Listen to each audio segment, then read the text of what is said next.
Welcome back, everybody, to Two Guys and a Stack of Comics. My name is Reed. Along with me, as always, is Mike. Mike, we finally got our second issue, the first of the Absolute Universe to hit a second issue. Absolute Batman, Scott Snyder and Nick Dragotta. We got the A cover here, and I believe this is like one of the more hardcover. The what do they call these ones? The Cover B? cardboard or foil, whatever one we have there for it. Cover. It's a pretty cool cover art. Absolutely. I'll give it that. I think we've seen some good stuff from the covers. I'll say that. I think overall, I think they have like 6 or 7 covers, so they're still doing the old DC cover trick to get as many of these things sold, I'm sure, as they can. I think there was even a foil or holographic looking one on the counter as well. A little much. Like I think it was like $9.99 for me to go on that one. But I did, Whoa. of course. Then I made it up by buying 2 copies because I am a sucker. Right. Yeah. Um, we get Scott Snyder, we get Nick Dragotta on the art on this one. We'll kind of give a quick spoilerish rundown of the plot overall, then talk about our overall take on the book. So we kind of start out with this one. We pick up right, a little bit of where we left off in that first issue. We see a little more flashbacks of Bruce's childhood. So we see that as Dad got shot on that field trip, he was sort of trapped in a bat enclosure. And so I guess the bat It was theme, at it was at the zoo. And yeah. if Bruce Wayne's gonna be at the zoo, where do you think he's gonna loiter nearby? One, I think He's gonna be I'll near say the I think bat an interesting enclosure. He's gonna be right near the bat enclosure. I will just Well, I say think an interesting twist, kind of on the whole, in the main continuity, he falls through the cave and in the bats, and so I think an interesting twist on it still fits in with the overall theme. I'm sure some people won't like it, but I think overall for what this yeah. is doing, I think decent. We get a pretty cool, I thought, action scene at the beginning here. We get Batman kind of in this aquarium, where he's taking on some of these party animals that I think are Black Mask's gang that are escalating their actions. A lot of the book is through the narration again of Alfred. And so Alfred kind of describes that while he's not everywhere, he's always where the most brutal attack is. And so we And see then that we Batman's kind of resourceful, uses his suit. He has kind of this like spiked ability on his suit. They showed it in the that was first really issue, cool. but they kind of have where he can like have like Yeah. points jet out from his neck and it breaks the glass behind him. He kind of traps everybody in the water and then throws this vinegar that basically turns things into hydrochloric acid. So we see that he maims a few of the bad guys, which is a little further than Batman typically goes. Although there are Right. some continuities where we've seen him do that before. They make it clear he hasn't killed or anything like that. And then we get a little more narration from Alfred talking about how he's very much a guy of routine. He goes to work, he goes home, and then he's immediately Batman. And so Alfred is kind of identifying these different weapon caches and things that he has. I thought this was a little lame, but Alfred kind of plots it on the map, and all of his weapon Hey, caches on you the map gotta look like a love bat it. symbol. You I will gotta say love the it when commitment to the bat symbol.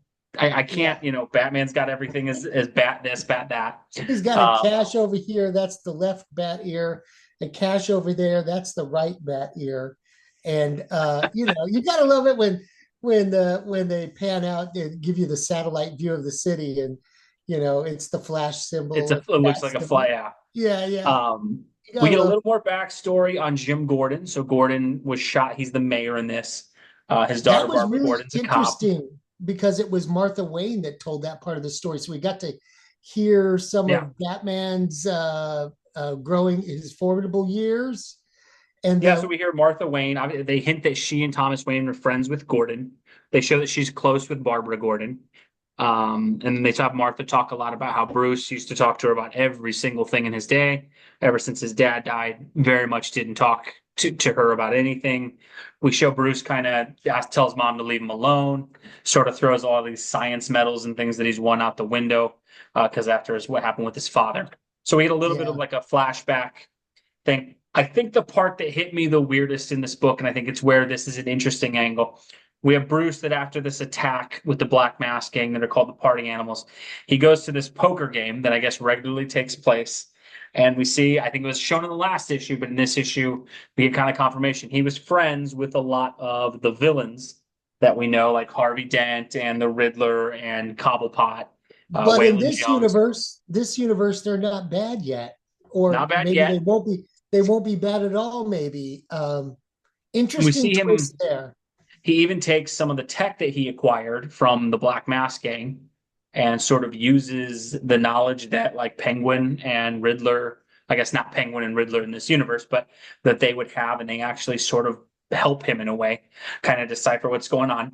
I was a little disappointed in that like I would think Batman would normally figure that out on his own, but I think this was a way to showcase like this is very different.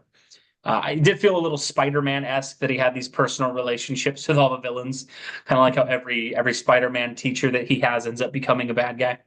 Yeah. Um, Bruce then attacks this building where the clues have led him, and then Alfred actually helps him escape because the Black Mask gang knew he would be there at some point. So it's kind of an ambush. And I know we've seen this in some preview art and stuff, but we get our debut of the absolute Batmobile, which is just gigantic. I will say this is the one part of the book I Yeah. was more, I don't know, on. And then You at the end, know, we get a flashback that shows he had a childhood connection to Catwoman as well, which has been hinted at when we show a brief flashback of that.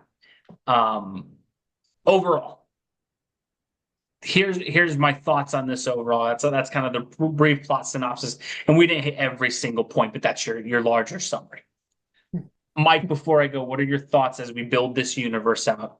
Everything that happens in this issue, what they've shown so far, what do you think so far? I really like it. I think although the Batmobile was kind of wonky, it's not Mhm. like he drives that to work and nobody notices that he's driving a very strange vehicle, gassing up at the 7-Eleven in the morning, getting his coffee, Yeah. So like, when you see that driving around, that's a one of a kind vehicle. You would think that this Batman would be more on the DL, kind of driving a Well, you do 98 wonder how does Corolla. this guy without the billions afford such a Yeah, gigantic thing yeah, or that's the store other it thing. or It's anything like that.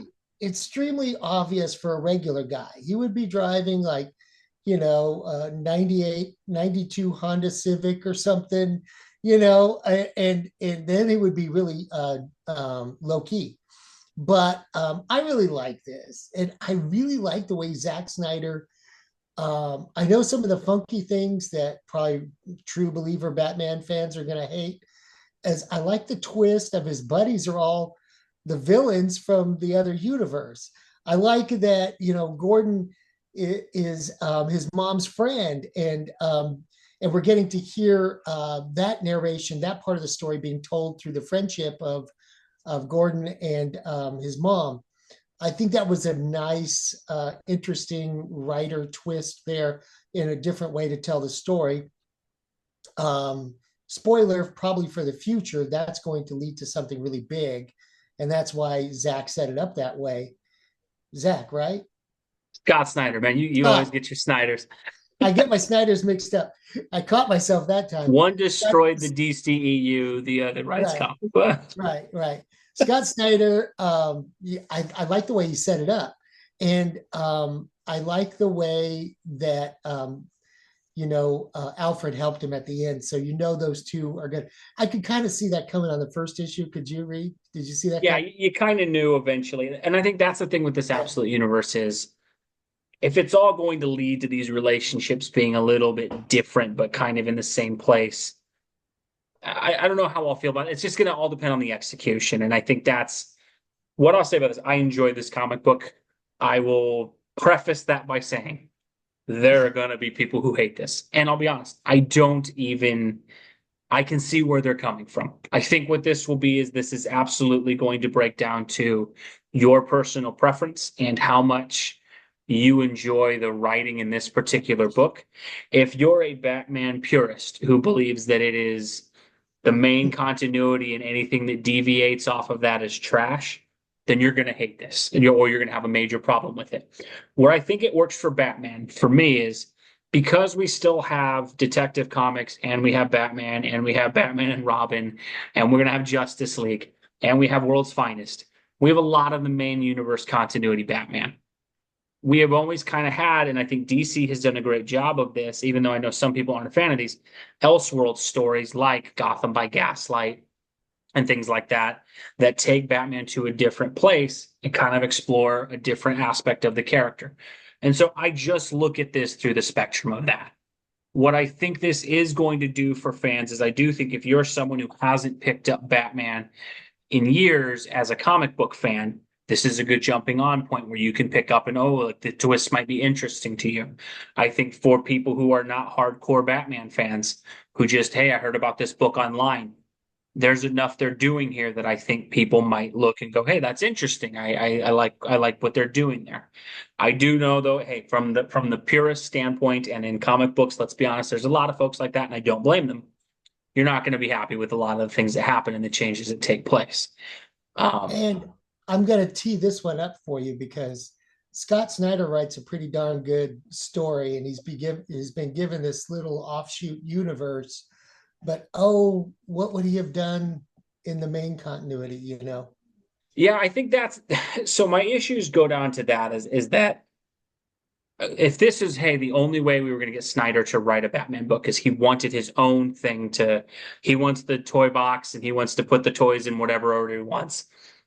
I'll be honest, I'm okay with that because he's a good enough writer. I think there's engaging enough stuff in this that as a reader, I enjoyed the book. Will I sit here and say, this is the best Batman comic I've read in years? No, it's not. It's an entertaining adventure. And I do think what I was wanting out of this absolute universe is did it differentiate itself enough that it justified its own existence? And I have to say, through two issues, it has, right? And then I think if you were just going to do Oh another yeah, book with Batman, just put Snyder on the main title. And I'm imagining because he wrote the character for so long in the New 52, that was probably the appeal for Snyder is you get to kind of make the omelet your own way and break the eggs whichever way you want, as opposed to the constraints of continuity. Maybe that's lazy, and some of us like more continuity driven stuff. And so I understand completely people who get mad about that. The other thing I'll say with this book that I think is a little weird, from the bat symbol turning into an axe to the very large Batmobile to the spikes on the helmet and stuff, it is a little 90s Rob Liefeld to it with cable, like right. the cable with the pouches and the guns and all those Yes, X-Force yes, kind of things that we used to yes. have. It So I do is think for me, where this hits a little better is I grew up in the 90s. I remember that nostalgia of sort of the extreme superhero kind of thing. right. And this does fit in that mold. And so I can completely say that I'm a little biased towards it because I used to enjoy the heck out of some of those comics. Even though Oh, I me can admit too. they weren't the most well written, I enjoyed a lot of those. I think Me if you too. hate that type of superhero, there's a Yeah. lot of this that's going to irritate you too. Right. And so I think that's the thing that I would say overall with this absolute universe is I think there's enough interesting wrinkles that it's a different story. And what I appreciate is like today alone, Batman and Robin in the main continuity came out and this came out.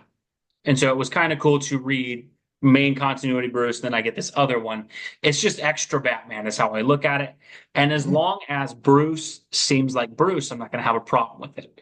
And I think that is where Snyder to me buys a ton of credit is he's still smart, he's still resourceful, he's still incredibly talented at fighting. He still seems to plan, he still seems to plot. He has a little more people that he, needs help from, I think, than in the main continuity. But the essence of Bruce Wayne, I think if you boiled him down, about 75% of who he is the same. And that's kind of all I need for it to work for me. If they And deviate too much left or right, then I can see where it would even lose me. I'm really interested to see where the Selena Kyle uh, goes with this Yeah, book that because the hinted relationship the, and all that. the last page it hinted at. So I'm kind of wondering if we're going to get kind of a narration from her point of view of how his more teenage and adult years went Yeah. to get him to this point. I think that was a really good you know Nice little like stinger for the next issue to yeah, it get was you a some stinger for interest. the next issue, and it shows Snyder's chops. Like, he knows how to dish this stuff out in comics and get you reading, and he knows how to develop a plot over issues. And so, yeah, I think this line's probably got more legs than probably the other ones will. I It's think, really yeah, cool. certainly this of the three of all in, this has the best chance of succeeding, not only because you have Batman, but you have Snyder. I think Nick Dragotta very good on the art as well. We didn't really talk Yes, about his art yet. He's got a unique, and again, if it's more of a 90s kind of extreme vibe that they're going for, he's a good with artist for a that. with a little hint of Neil Adams in there too. Yeah. And Then the there's some cool Kate, use of shadow and things that they do. yeah, Again, will I say this is my favorite Batman? No. And what I will fully preface everything by saying, I think the book does have to be careful in having its cake and eating its too kind of thing in that you can't pitch that this is Batman on a budget, essentially. But then he whips out the 80-foot Batmobile. Like that's With if the it's Batman on a monster budget, tires and yeah, everything, the like monster tires. how's he putting gas in that thing if he's not a millionaire? How's he? And I guess him working for the city, maybe he's able to use the city resources to his way. We'll see how they explain it. I think they just have to be a little careful by that because once you start having that he's got 50 different weapons caches throughout the city and he's got a giant Batmobile, it's like for a guy who barely makes any money, that's a Yeah, lot of resources he has available to him. And so I yeah. think they have to explain very well how that happened to establish that. Because if the whole plot was he doesn't have resources, it's very interesting that he all of a sudden does have them. I think the Martha Wayne wrinkle is probably going to be the weirdest thing for me to get adjusted to. And I will say, it just seems a little too Ultimate Spider-Man ripoff-ish. That like Uncle Ben, who's always just dead in the first issue, is now this full character, and now Martha Wayne, who is always just dead, is now this full character. I don't know. I'm kind of I, digging it. I'm kind of I digging think it. it's interesting, but I will say Yeah. it's kind of one of those when they did, what was it? I think about maybe 15, 16 years ago, probably a little longer than that. I'm older than I remember. They did the Winter Soldier and the Red Hood at the same time. And it was like the Oh long yeah. dead sidekick comes back as the more like mentally kind of messed up Yeah. anti-hero with a gun who challenges our hero. I was like, Right. huh, that's so it looks like they may have traded notes a little bit on it. But again, I would say I think it's if I had to give it like a letter grade, I'd give it an A minus, a B plus. I think it's good. I do get though where people are going to read this, and if you want to dislike this book and you are not a DC Comics fan, or if you're a DC purist who's mad at DC right now, yeah, they give you enough fodder that you're going to be able to go on for days I and happen talk to about how know much a you hate. few in that category, but I'm all in on it. I think it's going to be fun, and that's what comics are all about. Like, if you can't take the leap, and the book's not for you, just move on to another book. But I was trying to encourage my buddy who hated the first one Mhm. that you gotta take the leap, you know, and I and, do and think, yeah, I think there is somewhat, unless a first issue is just offensively bad to you. I think it is really hard to judge a book, without reading the first arc. And also, I trust the biggest thing I have with this is if you are a Scott Snyder fan, he has delivered constantly on his runs. I will trust that he does well. So I liked it enough on its own. But let us know what you guys think. Did you get a chance to check it out? What do you think of Absolute Batman #2? Did this convince you if you picked up one? Did you pick up two? Did #1 lose you? And if you did get this, did it convince you to go forward, or have you seen enough and decided to go? We'll cover these for at least the first arc. I know me and Mike are in for at least the first 6 issues on all three of the titles. We'll see where it goes eventually. But as always, folks, let us know what you think. Thank you for watching as always. God bless you, and you have a great rest of your day. thanks everybody.